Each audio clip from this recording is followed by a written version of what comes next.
Portée par Demi Vollering, l'équipe FDJ Suez termine en tête du classement UCI pour la première fois de son histoire. Après pratiquement une décennie de domination de SD Worx Pro Team, la formation FDJ Suez a terminé en tête du classement par équipe de l'UCI pour la première fois de son histoire. Sa star Demi Vollering, transfuge de l'équipe néerlandaise, a remporté le classement individuel. Grande première pour FDJ Suez.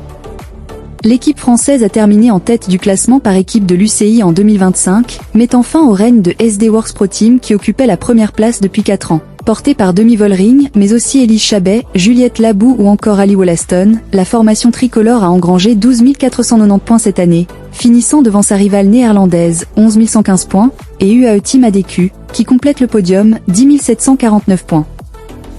L'équipe SD Worx Pro Team avait remporté ce classement de 2016 à 2019, sous le nom Boel Dolman, puis de 2021 à 2024, ne cédant la couronne qu'en 2020 à la formation américaine Trek Segafredo, dans une saison réduite par la pandémie de Covid.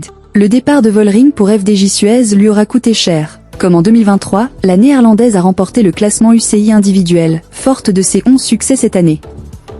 La gagnante de la Vuelta, des Strade Bianche et du Tour du Pays Basque devance sa compatriote Lorena Wiebe, SD Worx Pro Team, malgré les 25 victoires de la sprinteuse en 2025, et la Suissesse Marlène Reussé, Movistar, deuxième de la Vuelta et du Giro et sacrée championne du monde et d'Europe du contre-la-montre.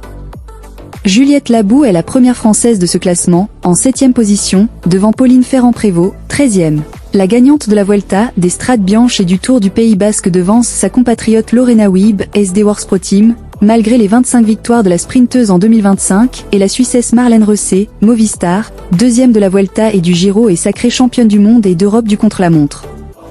Juliette Labou est la première française de ce classement, en 7e position, devant Pauline Ferrand-Prévot, 13e.